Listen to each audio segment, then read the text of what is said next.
tension is coming out of the arm and the shoulder, and so you're just throwing it up and letting it drop. And you want to feel the transition here, because it's really easy to have tension in it longer than you intend. So I'll give you a couple examples. That's one with tension in it, actually.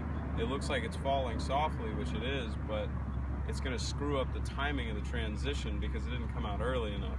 So you watch it this way, and you can see it's naturally changing directions.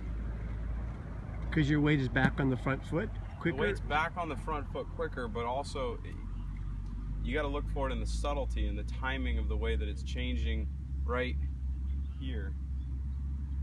See how it's... Okay. Is it going up and it's just doing this? Where it's the timing of it. You see how here it's going up, it's stuck. Like I'm suspending this right now. Right now I'm holding this with my shoulder and my arm, and then I'm trying to relax it. That will screw up the timing. Even though you're letting go, the tension that you have on the way to the top is that tension that's going through in the backswing will hold you. And in your case, what happens is your hips are so loose, you let your hips be so loose, which is fine, as long as your heave is short enough. You end up doing this where it lasts too long, and then you end up lifting and helping it to the top, and before you know it, you've drugged yourself over to the right side. And now from here, unless you just happen to time it back out this way, you run into some serious issues. So it's being able to cut that heave off soon enough, but it's got to be powerful enough so that the arm is transitioning just like this. This is a natural transition. It's naturally falling. It's the energy that's been put into it at the beginning is being overpowered by gravity. It's broken gravity for a period of time, and then after a while, gravity wins and it brings it back down to the ground. So that's what you want to feel, is the difference. You want to feel the same thing. You want to feel a complete release of the effort that you put into it in the heave, and how it just coasts up, and then from there, and you begin to feel it in the transition. Is the transition completely natural, or are you having to let go of tension in the transition, which is not what you want to have to do. You want to have it gone before it ever gets to the transition, so that it will transition properly. Okay.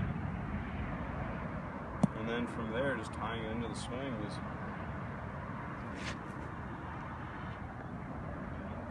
Okay. It's just you just continue the turn a little bit farther, and that starts the turn on the way through. So the drill pretty much to do this is just do it with the right arm, let it drop, with the left arm, let it drop, both arms, let it drop.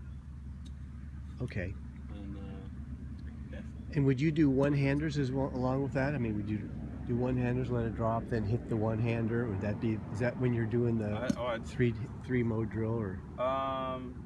Yeah, I mean, I do it before I hit any shot. I mean, I do it a lot of times. I've been doing it in competition lately too, but I just like to go up and feel that, just... When you're on the tee box, you mean, before you hit the shot? Yeah, it's kind of my pre-shot routine sometimes. It's just being able to get that, knowing that the tension's out of there. Like, I have a tendency to keep a little tension in my left arm. Like, it's a little more difficult sometimes. And you start to feel it in the floating. You really can, you just feel how light it gets. When your arms start to feel like air, where they're just really floating, I mean, they're getting just so soft at the top up there. I mean, that's when the power, there's great power, and on top of that, even more so than that, there's just easy control of being able to feel exactly anywhere that you want to move. You're moving your body. The ball is just subsequent to moving your body, but you just feel how easy it is to move your body mass and, you know, in any trajectory or weight, you know, that you want, and the ball just follows that. And that's so does that have to do with the right arm routing? It's all triggered from the beginning. It's all triggered from the heave. Yeah. Okay. The heave dictates the routing. Now there's a bit of the posture and setup to that. So, you know, how you set up, you know, how you posture yourself is going to dictate a lot of the routing. You know, but the heave is inevitably what really is the controlling factor. So yeah, it's just continuing to figure that out. And, you know, you always are going to have to work on it. And, you know, how concise can you make it? Because when you get down and you're making a 3-foot putt, that is a tiny heave. You know, it's a really same kind of principle, though. You're just hitting it, and it's kind of feeling like it's in floating in a sense. Yeah, like it's just so soft, and then it's just a gentle turn just carries it right through. So, you know, that's kind of what I'm learning to master right now, is how to do that in short shots. My dad's really good at it, and you see players that are great at it. They just have the smoothest, softest stroke. Bobby Locke, you know, you watch those old videos, it was pretty special. So it's just that amazing sensitivity to that.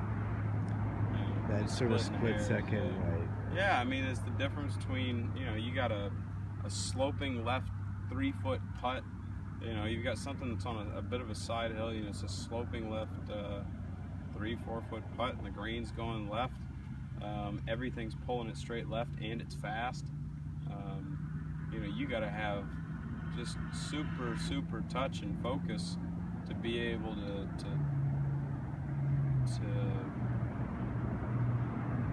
feel that. I mean, you know, being able to fit into that so that you can feel exactly the tempo and match. What you're doing is you're matching yourself to the contour of the green, the way that it feeds through. So it's you know, those are the subtleties. That's when it gets really subtle. But I mean, matching the contour in the sense that knowing you're going to pivot around your front leg, right? And so you're trying to... Yeah, you start off by matching the contour of the ground with the way you're pivoting, just like you said. Right. And in a lot of ways, that helps with the way that you're going to set it into motion. You know, they're very closely connected. So it's yeah, it's all feel at that point. So, let's go putt.